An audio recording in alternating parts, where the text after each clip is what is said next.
నమస్తే, నేను మీ తేజ. దళపతి విజయ్ ముఖ్యమంత్రి కావడానికి లైన్ క్లియర్ అయిందా?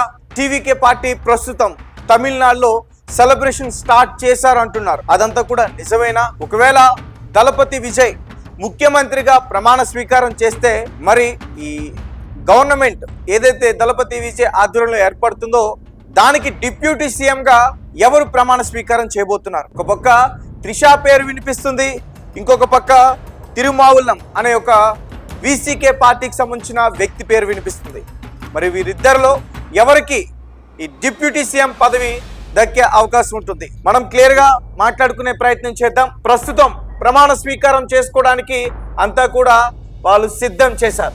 ఎస్, టీవీకే పార్టీకి మొత్తం 108 నియోజకవర్గాల్లో అత్యధిక మెజార్టీతో ప్రజలు గెలిపించారు.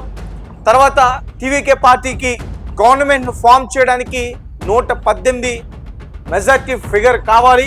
కానీ 108లో ఒకటి విజయ్ రాజీనామా చేస్తాడు. ఎందుకంటే విజయ్ 2 నియోజకవర్గాల నుంచి పోటీ చేసి ఉన్నాడు కాబట్టి ఒక ప్లేస్లో రాజీనామా చేసే పరిస్థితి ఉంటుంది.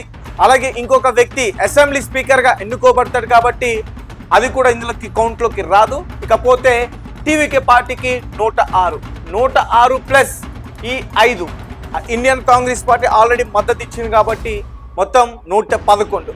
అయితే మెజార్టీ ఫిగర్ కావాలంటే వారికి ఇంకా 8 నుంచి 10 సీట్ల వరకు కూడా అవసరమయ్యే పరిస్థితి ఉంది. అయితే గత 2 రోజుల నుంచి కూడా గవర్నర్ చుట్టూ, లోక్ భవన్ చుట్టూ తిరుగుతూ ఉన్న పరిస్థితి.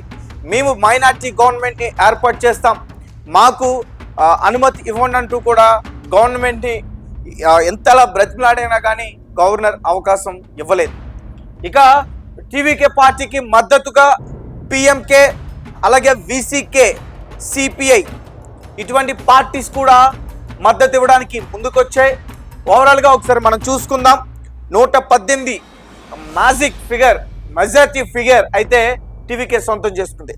సో వీసీకే 2 స్థానాల్లో వారు గెలవడం అయితే జరిగింది. విడితొలై చిరుతైగల్ కచ్చి ఆ పార్టీ అధ్యక్షుడు తిరుమావుల్లు, అతనికి మంత్రి పదవి ఇవ్వబోతున్నారు అనేది కూడా ఇప్పుడు బయట వినిపిస్తూ ఉంది. సో ఓవరాల్గా ఈ సిపిఐ, సిపిఎం, వీసీకే, ఈ కాంగ్రెస్ వీటన్నిటిని కూడా కలుపుకుంటే విజయ్కి గవర్నమెంట్ని ఫామ్ చేయడానికి కావాల్సిన మ్యాజిక్ ఫిగర్ అయితే వచ్చేసింది. కానీ ఇంకొక పక్క చాలామంది ఒక డౌట్ని రేస్ చేస్తున్నారు. అదేమిటంటే ఈ వచ్చిన వారు ప్రమాణ స్వీకారం వరకు ఉండి తర్వాత ఫ్లోర్ టెస్ట్ అసెంబ్లీలో మెజార్టీ నిరూపించుకునేటప్పుడు కనుక హ్యాండ్ ఇస్తే మాత్రం ఈసారి ఖచ్చితంగా ప్రెసిడెంట్ రూల్ వచ్చే అవకాశం ఉంటుంది. ఎస్, ప్రెసిడెంట్ రూల్ వస్తే తమిళనాడులో ఖచ్చితంగా కేంద్రం సంచలన నిర్ణయం తీసుకుంటుంది. 2 నెలలు కాదు, 6 నెలలు టైం తీసుకుంటుంది మళ్ళీ రీఎలక్షన్ పెట్టడానికి. కాబట్టి ఇప్పుడు విజయ్ ఎలా వ్యవహరిస్తాడనేది చూడాలి. విజయ్కి రాజకీయ అనుభవం లేదు, ఎలా మేనేజ్ చేయాలో తెలీదు. ఎమ్మెల్యేలని ఇప్పటికే టీవీకే ఎమ్మెల్యేలని వాళ్ళందరినీ కూడా చెన్నై ఒక హోటల్లో పెట్టి ఉంచాడు అప్పటి నుంచి కూడా. మరి ఈ వచ్చే ఎమ్మెల్యే క్యాండిడేట్స్ని విజయ్ ఏం చేయబోతాడు, ఎక్కడికి తరలించే ప్రయత్నం చేస్తాడనేది ఇప్పుడు చాలామంది కూడా చర్చించుకుంటున్న పరిస్థితి. సో చూద్దాం. విజయ్కి అంత ఈజీ అయితే కాదు. ఇటు గవర్నమెంట్ ఫామ్ చేసిన చాలా ఇబ్బందే. ఎందుకంటే విజయ్ ఇచ్చిన హామీలు అటువంటివి. ముఖ్యంగా స్త్రీలకు ఇచ్చిన హామీలు ఏంటనేది మనం ఒకసారి చూసే ప్రయత్నం చేద్దాం. So TVK manifesto for women 2500 ప్రతి నెలకి, తర్వాత 6 సిలిండర్లు ప్రతి సంవత్సరానికి, 8 గ్రాములు గోల్డ్ మ్యారేజ్ అయిన నవదంపతులకి, తర్వాత ప్రీ వర్సెస్ ఆల్ ఓవర్ టిఎన్ ఉచిత బస్సు పథకం. ఈ ఉచిత బస్సు పథకం ప్రకటించిన ప్రతి గవర్నమెంట్ కూడా సౌత్లో గెలుస్తుంది. Free napkins, separate department, gold ring for new Born babies, ఇలా వారికి ఇలాంటి పథకాలు అయితే ఇవ్వడం జరిగింది. అలాగే వీటితో పాటు మేనిఫెస్టోలో ఇక వేరే పథకాలు కూడా ఉన్నాయి.